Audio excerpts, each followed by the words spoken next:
Hi, this is the picture of a supermassive black hole at the center of M87 galaxy. This is the first picture taken of a black hole, any black hole. We knew, we had a good idea what a black hole would look like. But how? Yes, with help of some math and physics, scientists knew or had a fair bit of idea what a black hole would look like. Look at this equation.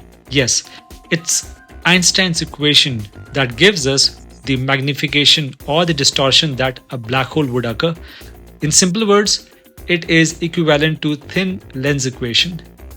Now, I asked ChatGPT to give me a Python code that will simulate the amount of distortion that will result with the presence of this supermassive black hole. And what you're seeing in the screen is the result of that.